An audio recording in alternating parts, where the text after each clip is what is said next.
Assembly gate కూడా తాకనివ్వం అన్నారు. Party నడపడం చేత కాదు అన్నారు. హేళన చేశారు.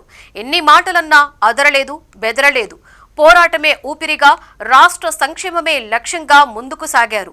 ఇంకెవరికీ లేని రికార్డును సొంతం చేసుకున్నారు. తన పవర్ ఏంటో దేశానికి చూపించారు. ఇప్పుడు పార్టీని మరింత పటిష్టం చేసే దిశగా అడుగులు వేస్తున్నారు.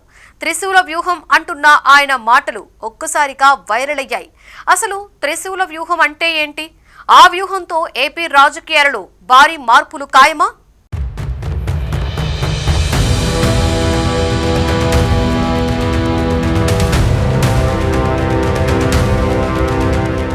జనసేన అధ్యక్షుడు పవన్ కళ్యాణ్ మరోసారి పార్టీ కార్యకర్తల్లో నూతన ఉత్సాహం నింపేలా సంచలన ప్రకటన చేశారు. దసరా నుంచి అమల్లోకి రానున్న ఈ ప్రణాళికకు ఆయన త్రిశూల్ వ్యూహం అని పేరు పెట్టారు. పవన్ చెప్పినట్లు ఈ వ్యూహంతో పార్టీకి కొత్త అధ్యాయం ఆరంభమవుతుంది. పరమశివుడి త్రిశూలం శక్తి ధర్మం రహస్యాల ప్రతీకగా నిలిచినట్లే జనసేన వ్యూహంలో కూడా 3 కీలకాంశాలు ఉంటాయి. ఈ 3 అంశాల చుట్టూనే రాబోయే రోజుల్లో పార్టీ కార్యకలాపాలు సాగనున్నాయి. పవన్ ప్రకటన ఒక్కసారిగా రాజకీయ వర్గాల్లో చర్చకు దారితీసింది.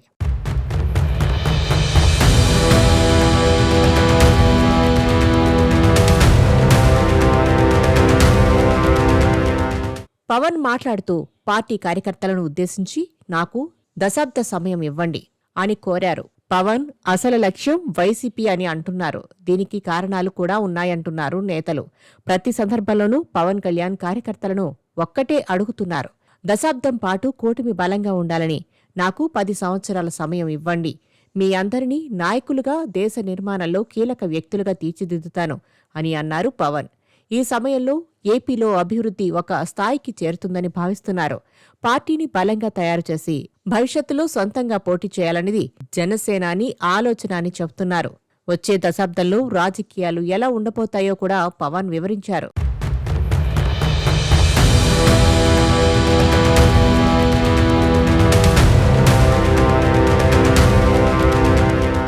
త్రిశూల్ కార్యక్రమంలో ప్రతి క్రియాశీల సభ్యుడికి గుర్తింపు, నాయకత్వం, భద్రతే ప్రధాన లక్ష్యాలుగా ఉంటాయని చెప్పారు.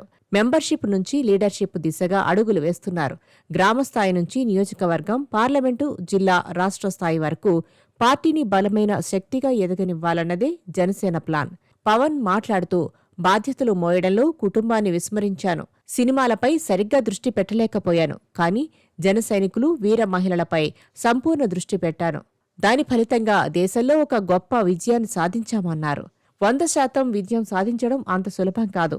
నాయకులు కావాలనుకునే ప్రతి ఒక్కరికి నేను మార్గదర్శనం చేస్తాను అని ఆయన చెప్పారు.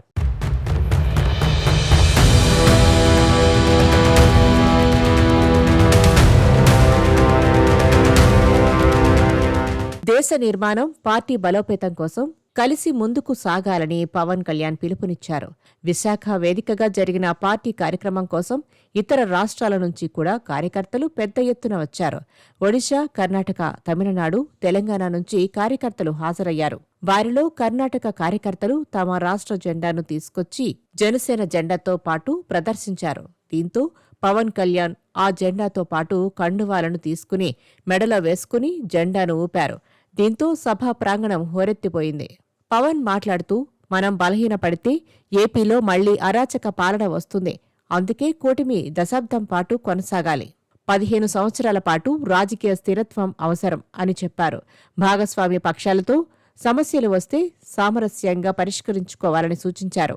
గత 5 ఏళ్లలో తమ పార్టీ ఎన్నో ఇబ్బందులు ఎదుర్కొన్నప్పటికీ ఎప్పుడూ కేంద్ర సహాయం కోరలేదని గుర్తు చేశారు.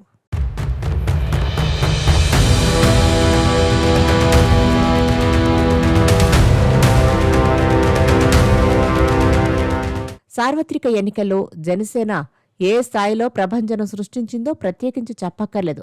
వైసీపీకి రెట్టింపు సంఖ్యలో సీట్లు దక్కించుకుంది ఆ పార్టీ. అవ్వడానికి అధికార పక్షమే అయినా ప్రతిపక్ష హోదాకు కావలసిన సీట్లు జనసేనకున్నాయి. వైసీపీకి ప్రతిపక్ష హోదా కూడా దక్కలేదు.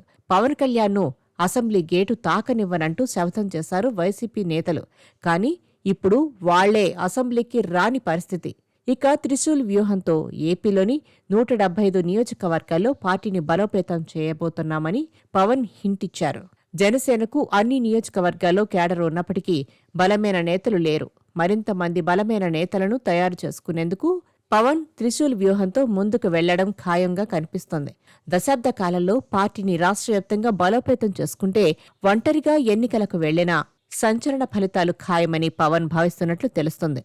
మరి జనసేన ఫ్యూచర్ ఎలా ఉంటుందో కాలమే తేల్చాలి.